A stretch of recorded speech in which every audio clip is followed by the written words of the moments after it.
Il a arpenté les couloirs de cette université pour la première fois il y a un demi-siècle. Bachelier en 70, Guelaye Sall est accueilli par l'amphithéâtre Khali Amar Fall. Souvenir. Beaucoup d'émotions puisque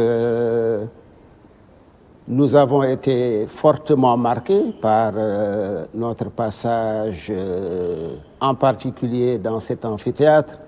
Globalement, il n'y a pas eu de changement. La configuration est restée la même.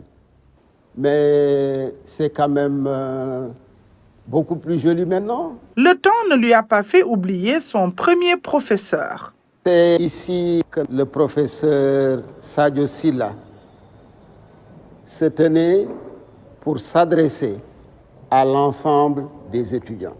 Le support pédagogique s'est nettement amélioré puisque nous n'avions ni vidéoprojecteur ni rétroprojecteur.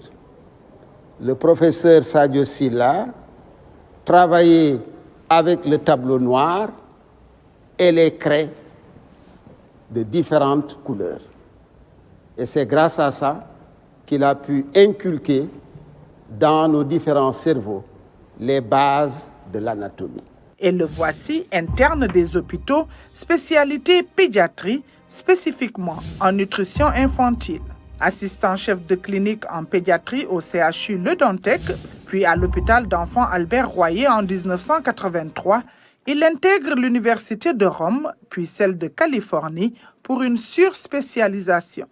Où nous avons étudié la gestion de la lactation, nous avons continué notre travail au niveau de la chaire de pédiatrie, maître assistant, puis chargé d'enseignement et ensuite maître de conférence agrégé avant d'obtenir le titre de professeur titulaire et de chef de service. Ses travaux sur l'identification de l'apolipoprotéine A1 lui ont valu un prix de l'OMS en 1989. Et qui aujourd'hui est utilisé mondialement comme marqueur de l'état nutritionnel. C'est les résultats que les produits de cette faculté obtiennent au niveau international. La démarche universitaire de ce natif de Podor ne serait pas complète sans cette envie de transmettre son savoir. Ayant bénéficié de l'assistance publique de notre pays, j'avais considéré que c'était naturel et normal que je puisse rendre au pays ce qu'il m'a donné. La qualité de l'enseignement est certes avérée à l'UCAD, cependant, certains aspects sont à améliorer selon ce passionné de médecine. La question de l'équipement reste encore une question à adresser de manière beaucoup plus ardue.